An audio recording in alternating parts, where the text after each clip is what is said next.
જામનગર મહાનગરપાલિકાના અણધાડ વહીવટથી 3 ગામના લોકો કંટાળ્યા છે। મહાનગરપાલિકાના સભ્યો મૃત ઢોરોને ગામની સીમમાં ખાડો કરીને દાટી રહ્યા હતા। દરરોજ 10 થી 15 જેટલા મૃત ઢોર દાટવામાં આવી રહ્યા હોવાનો ગ્રામજનોએ આક્ષેપ કર્યો હતો।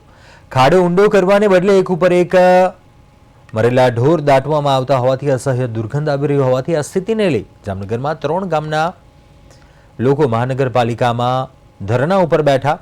નવા નાગના અને વિભાપર ગામના 12,000 લોકો પર થોપાયેલા નરક અને રસ્તાના દબાણ અંગે રોષે ભરાયેલા લોકોએ જામનગર મહાનગરપાલિકાના કમિશનરને આવેદનપત્ર આપવા માટે પહોંચ્યા હતા। જામનગર મહાનગરપાલિકા વિસ્તારમાંથી આજરોજ કેટલાક કિસાનોએ મળીને એવી રજૂઆત કરી છે કે જે જૂના અને નવા નાગના અને એની આગળ જે વિભાપરવાળો વિસ્તાર છે ત્યાં આગળ ખુલ્લામાં મરેલા ઢોરને ફેંકવામાં આવે છે અને એની યોગ્ય પ્રોસેસ કરવામાં આવતી નથી।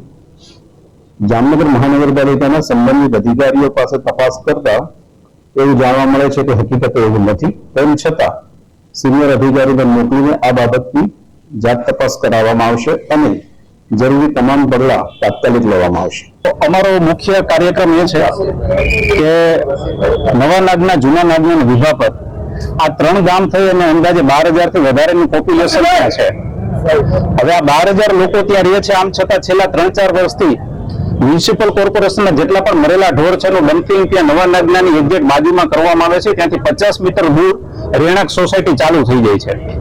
1500-2000 મીટરના એક એરિયામાં રોજ મ્યુનિસિપલ કોર્પોરેશન છે 35 થી 40 પશુઓ છે એ ત્યાં નાખી જાય છે। સાયન્ટિફિક રીતે એનો કોઈ નિકાલ પૂરેપૂરો થાય એવું પોસિબલ છે નહીં। બીજી વસ્તુ, અમારા ગામમાં એટલી બધી વાસ આવે છે। વિભાપર અને નવા નાગના, જૂના નાગના આજે જીએમસી જેલા પશુ જે આપણે મરી જાય છે એ સાઈડમાં અમારા સીમ વિસ્તારમાં નાખે છે, એટલે એનો અસહ્ય દુર્ગંધ આવે છે અને દુર્ગંધ ઘણા સમયથી આવે છે। એટલે અને કમિશનરને એમના માટે તમે રજૂઆત કરવા આવ્યા હતા કે રજૂઆત કરતા કેમ ધ્યાન આપી નથી શકતા। અત્યારે અમે રજૂઆત કરવા આવ્યા હતા, કમિશનર સાહેબ આવ્યા નથી, એટલે અમે બધા બેઠા છીએ। અમે 2 ગામના થઈને 400 થી 500 માણસ સાથે આવ્યા છીએ। એટલે દુર્ગંધ એવી આવે છે કે એનો જે વહેલી તકે એનું નિરાકરણ કરે એવી અમારી રજૂઆત છે।